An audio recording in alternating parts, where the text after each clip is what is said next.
Whatever happened to death by quicksand? For a while there, the culture was obsessed with quicksand, but it's gone off the boil. We'll explore. Once you look at Girl with a Pearl Earring, you can't take your eyes off her. And there's a reason for that, and it has something to do with brain science. Who was Fosbury? And what's the Fosbury Flop?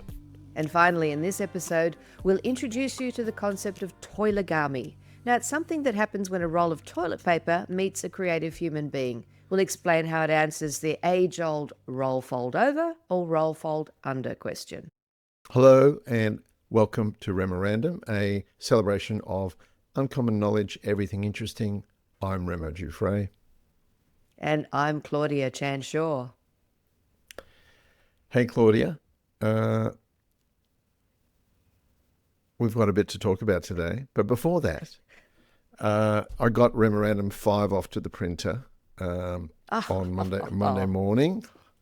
The typo, they say there's nothing certain in life except for death and taxes. Well, I think it should be correct. Death and typos. Death and typos. Oh, yeah. I have a typo radar. Toot, toot, toot, toot, toot, toot. I really do. Well, anyway, a friend of mine found one which got me into a panic that there was more than usual, and I sent it out to more people, and one lovely old customer yesterday sent me a note out of the blue, and almost jokingly I said to Lee, Lee, I know you're proofreading your own stuff at the moment, but if you want a break from that, here's this. And when I woke up this morning, he'd obviously read the whole shebang because he had like 3 tiny things to comment on from chapters 6, 24 and 66. So I thought, oh my God, Lee, you're an angel. So anyway. He is. That's that. It's off at the printer. Then today I'm heading up to our shack on the Hawkesbury because, we sold it. New phase of life. We've had this weekender on the river for almost 10 years. A different weekender, but it's been a great experience, but it just felt like the time to consolidate, and we've got some work to do here in Bondi. But I remember the reason why I don't know if I told you this story, but in 2016 was a very stressful year. There was lots happening. My mother died. TEDx Sydney, we were doing like big crazy things. So there's a lot of pressure, and I remember sitting in a cafe in Bondi, and I drew a diagram called Life 2.0, and it had 5 nights of the week me sleeping in Bondi and being in Bondi, and then 2 or 3 nights of the week was at a place called Shack. And it was just an abstraction, actually. It wasn't a specific thing. Melanie doesn't do abstract as much. So she saw the word shack and went straight to the sort of online real estate portals. And that's kind of how we ended up in this kind of circuit breaker situation. But work is busy, but not quite the same genre of stress. So I just don't know if we need that anymore. So sold it and saying goodbye to it. And there you go. One last thing to tell you about. Go on. You had a question. Oh, I just had that anticipation on my face. Excuse me. Did you end up sleeping 2 nights of the week there? Did you use it every weekend, or did you find that every it weekend was just there? Oh, you did? For probably, 7 or 8 of those 10 years, we were there most weekends, or 3 weekends out of 4. And during COVID, we were based there. So it really served. It really paid for itself during those times. But anyway, there you go. Because it's like when people say, let's get a boat, and they never use it.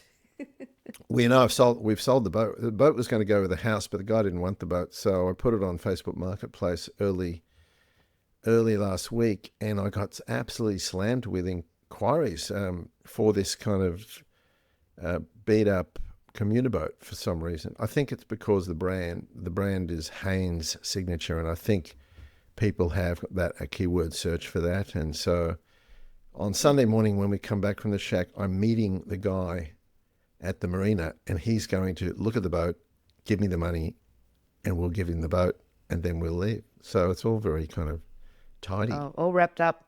Yep. All All wrapped wrapped up. So there's no way that has anything to do with quicksand, which is my first topic. But what I want to know is whatever happened to death by quicksand, because Yes. for a while there, it was everywhere. It was on Gilligan's Island. It was in Tarzan movies. You couldn't blink without seeing someone sinking into this kind of stuff that kind of looked like a big puddle of lumpy oatmeal porridge or something. And then typically all that was left after a brief struggle was a pith helmet just floating, on the top. So what is quicksand, and can you actually drown in it? So it's what's called a colloid, which is consists of this fine granular material, typically sand or silt or clay, and water. And when the water can't escape, it creates this kind of liquefied soil. But here's the rub, or the anti-rub. According to Archimedes' principle, a floating object will displace its own weight and nothing more. So given that people are less dense than quicksand, they'll never go completely under. They'll naturally sink until they're about waist deep. Of course, if they kind of panic and move around a bit, they can get a little bit deeper than that. But and the reason why people died was not so much because they drowned. It was because of the tide would rise over them, or they'd be attacked by predators or aggressive animals, etc., and so forth. So, and the thing with quicksand, you can get out of it. And in the book, in the REMORANDOM chapter where we talk about quicksand, there is a link to a video teaching you how to escape from quicksand if you need to. That is so handy. That is really handy. Don't say I don't help our readers. So, basically you've got to sort of get yourself a bit horizontal and get one leg out and roll out, So I'm not going to spoil the surprise by telling you how to do it. So in the heyday of quicksand in the 60s, 3% of all films showed characters sinking in quicksand. But by the 80s, the quicksand was kind of passé. Not too many people drowning in quicksand. There's an episode of that Mythbusters show from 2004 where Adam Savage, the co-host, is immersed in this like giant canister of quicksand, and he climbs in with a pith helmet appropriately and starts sinking, but only to his chest. So they're myth busted. Busted. The last thing I wanted to, quicksand may be gone from motion pictures as a de rigueur way to die, but it's not. But it still exists on the internet in a kind of odd way, an odd place. There's a surprisingly large online community of quicksand enthusiasts, kindred spirits, and some of them, they call themselves sinkers. They really like that. They crave the sensation of being mired in deep mud and the suction that's created when you step into the waterlogged clay. You should go down that wormhole for a while, as I did when I was researching for this chapter. And finally, there is also something called Studio 588, and they produce soft porn videos that invariably involve some scantily clad woman being mired in quicksand and getting rescued. And if you really must, you could check that out too. But I don't endorse. I don't recommend it. So that's my quicksand story. I reckon Skippy could save you from quicksand, from drowning in quicksand. You go, "What's that, Skip?" And then he, What? Come and over then here and get that big vine that you've taken off Tarzan, and you can throw it in and you'll save me. Thanks, Skippy. and then his paw would come across, and I would say, "Put that That's right. bottle opener down." You know, I think that's what they used to Skippy. use. Skippy was a hero. Wow. Yep. Okay. So I'm going to watch that video so I can learn how to save myself from drowning in quicksand. Not the soft. Make sure you don't do the soft porn video, though. That's No, I won't. That's not really my stay away style. from. But something that is more my style is Girl with a Pearl Earring. You know that famous painting by Yes, very famous. Johannes Vermeer. Yeah. So he painted it roughly 1665. On the painting, he didn't go JV 1665. So they're guessing it's around 1665. And while we would consider it a portrait, it's actually known as a trony. And trony sounds like a new word, but it's not really. And a trony is a painting of an imaginary figure used by the Dutch Golden Age artists to depict certain types or characters. And in this case, it's a girl and she's wearing an exotic dress. So she's got an oriental turban and a very large pearl hanging out of her ear. The identity of the girl is an absolute mystery to this day, and scholars have long debated who was the girl. Was she a model? Was she a maid in Vermeer's household? Was it his daughter, Maria? Was it just some idealized, purely fictional person, a mystery model that had been brought in especially? Well, maybe it doesn't really matter. But in the painting, the girl is looking over her shoulder as if she's caught in a fleeting moment, and her lips are slightly parted as if she's about to speak. An expression is very widely open to interpretation. Viewers often feel that she's on the edge of revealing a secret. But according to the Mauritshuis in The Hague, where the painting has been displayed since 1902, once you look at Girl with a Pearl Earring, you just simply cannot take your eyes off her.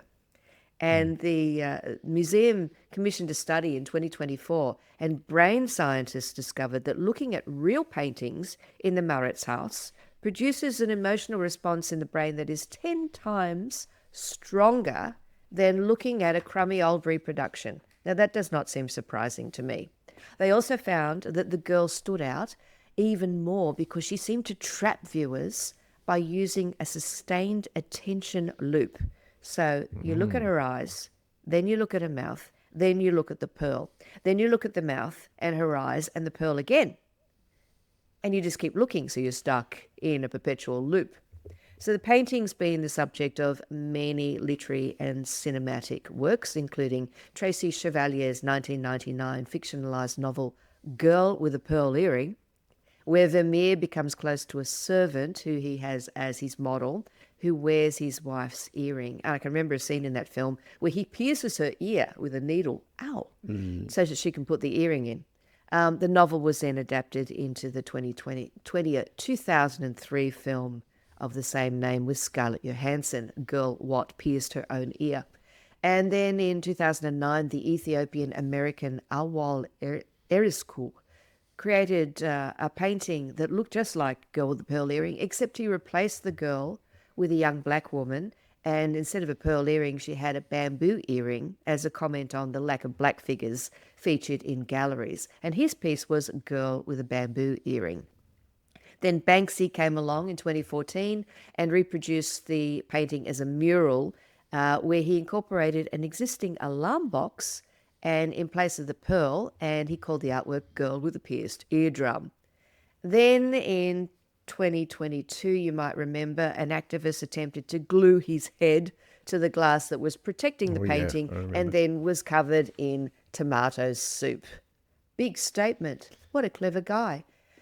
Then in February 23, the Mauritshuis launched a competition called My Girl with a Pearl, and they asked people to come up with a remastered version in an open call where 3,482 artists came up with their version of Girl with a Pearl Earring. Now, the idea of this was it was going to hang in the museum because the real painting had been lent to the Rijksmuseum in Amsterdam. So there was a picture that won, and it was created with AI, opening that whole argument about, ethics. Yes, no, right, wrong.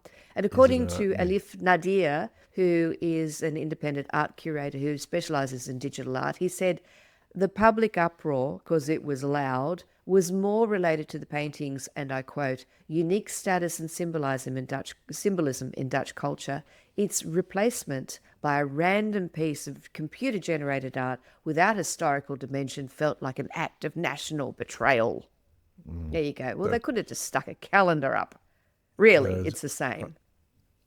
I wonder why Banksy didn't call his painting the girl with the alarm box earring. But anyway, that was my only that was my only question. Because it doesn't sound quite as good. No, it If doesn't. Banksy's a trickster, he's got a sense of humour. Well, I like that one. I do like that painting actually. Yes, it's very come hither, that look, isn't it? One of our artists who do designs for T-shirts for the Remo store did a design which we actually sell online called, let me get it right, the pearl with a girl earring. And it's basically, it's just got the face is the pearl and the little girls hanging off the ear. But anyway, Nice. it, Cute. it goes on and on. It goes on and on, You just should like have worn me. that. You should have worn that today. Fosbury Flop. What is a Fo- Fosbury flop? What is that? Fosbury Flop. Okay, you'll know what it is when I've told you what it is. But there was a guy, a young guy, Dick Fosbury. He was this gangly, introverted 21-year-old civil engineering student from Oregon State University, and high jumping was his thing. So, on at the Mexico City Olympic Games on the 20th of October, 1968, he approached the bar and cleared it with a 2.24-meter jump, winning himself and the US a gold medal in that Olympics and an Olympic record in the progress. But it's how he cleared the bar that was at the time so revolutionary. He used a jumping style that naturally enough has become the Fosbury, known as the Fosbury Flop. Now, it's going over backwards, like head first, and then flicking your legs up. I mean, it's kind Yep. of what you think is high Standard. jumping now. But before that, no, Whoa. they were pre-Fosbury. Most elite jumpers used something called the straddle technique, or the Western roll, or the Eastern cutoff, or the scissors jump. All fairly descriptive of what they involved in terms of trying to get over the bar.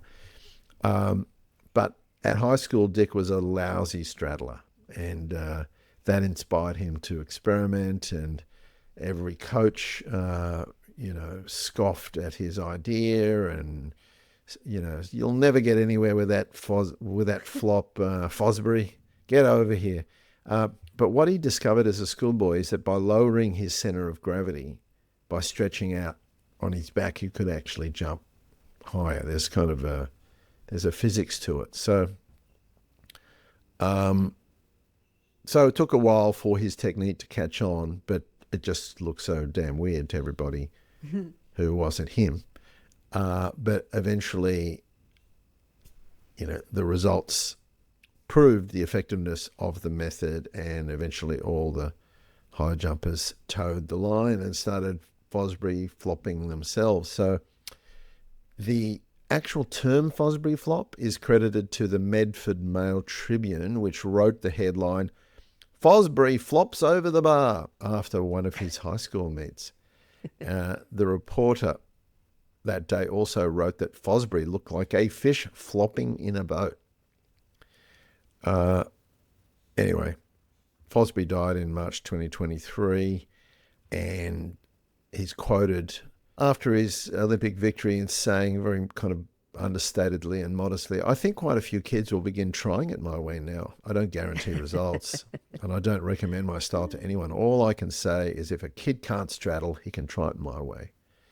I like this story because it's an example of innovation and how the old way is not always the best way. And it's usually, quite often, the gangly, introverted, engineering type person that finds themselves to be, the driver of change. And that's Like the Fosbury, and winged that's his flop.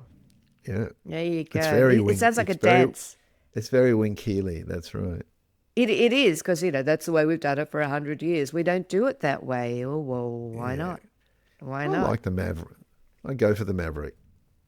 I wonder, how when you were in the school carnival and you used to do the sack race, and there Yeah. would be kids going boing, boing, boing, doing the kangaroo hop. And then my technique, which my sister taught me, was you put your 2 feet in the corners of the sack and you go, dit, and you run in the sack with your feet in the sack rather than jumping, Wow. because it's a sack race. It doesn't say you need to jump over the line.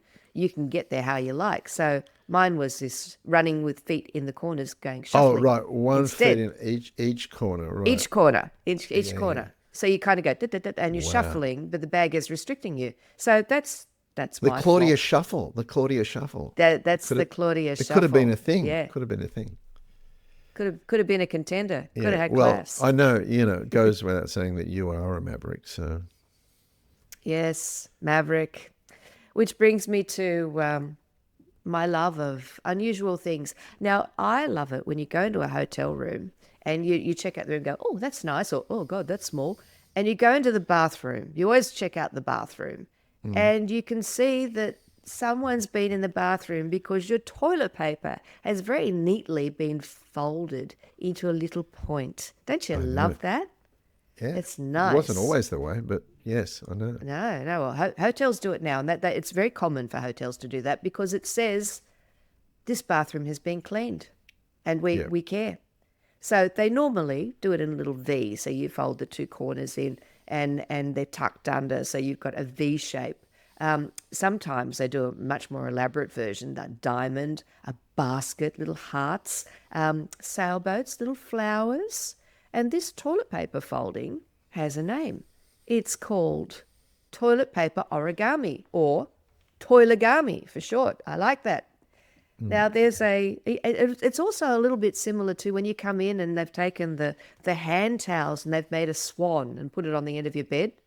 I think that's Yes. cute. They do that in Cuba. There's a fellow, British photographer named Stephen Gill, and he spent 3 years of his life taking photographs of toilet paper origami. What a great guy. And he published a book of pictures named after their various locations. So here are some of his observations, and I quote. He says, "The Tokyo, with its tiny pleats, really stands out. Only in Japan did I find such minute attention to detail. It made me smile to think of someone creating these precise folds when, in a few hours, the sheet would be ripped off and flushed down the loo. The New York City, on the other hand, is very poor quality, asymmetrical on rough, thin paper. And Oh, yuck. Romania has a great slab with a small right-hand fold. It struck me that these differences must reflect the mood of the people who created them, whether they were in a rush, how they were feeling." Yeah, so there you go. You get that? So we can see how that toilet paper roll finish can serve to communicate the great care and love and attention given to the toilet paper, but it doesn't excuse the existence of the more elaborate forms of toilegami. And would you believe there are websites and books devoted to this very, very important practice? But there's one argument that comes out of all of this, and the practice of toilegami has settled it once and for all, and it's the age-old one regarding, do you roll over or do you roll your toilet paper under? Now, if without that roll, fold over, there would be no toilegami. So a question I have to ask you, Remo, are you a fold over or a fold under family? Fold over. Yeah, me Always too. been. Always been. Me too. And if inadvertently the husband has put it in under, I go, oh, no, no, no. And I take it out and I put it in the right way.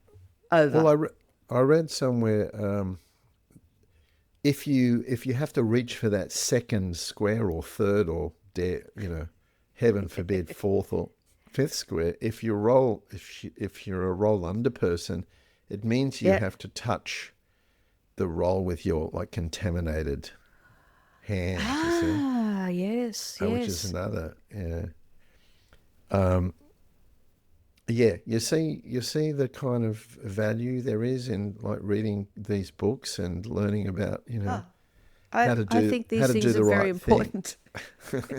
There's so many overlooked things. I know that my dog doesn't really mind if it's over or under. She will just still run away with it in her Run mouth away and with run it. through the Yeah. house. I know. It's like the I'm going to try to work out what old ad on telly. Toilegami could have with quicksand. That's my next Oh job. yeah. Well, the Toilegami would get all wet. Wouldn't be much use to anybody. Right, well, I better get in the car to the boat to the shack. So short and sharp today. Thanks, Claudia. Thanks, Remo. What Th- an interesting story you've told us thanks today. all listeners and viewers. And so book number 5 coming in October. 1 to 4 is available now. I sent a set off to Cologne, Germany this morning. So Ooh. hop on the website and order 1, 2, 3, 4, or all of them. And that's it from me. And you? Oh, and also, if you at home have a fantastic idea for a story that just is crying to be in Memorandum, drop us a line, remorandum.com. Love to hear from you. Thanks, Claudia. And I'll see you next week. Bye, Remo. Bye.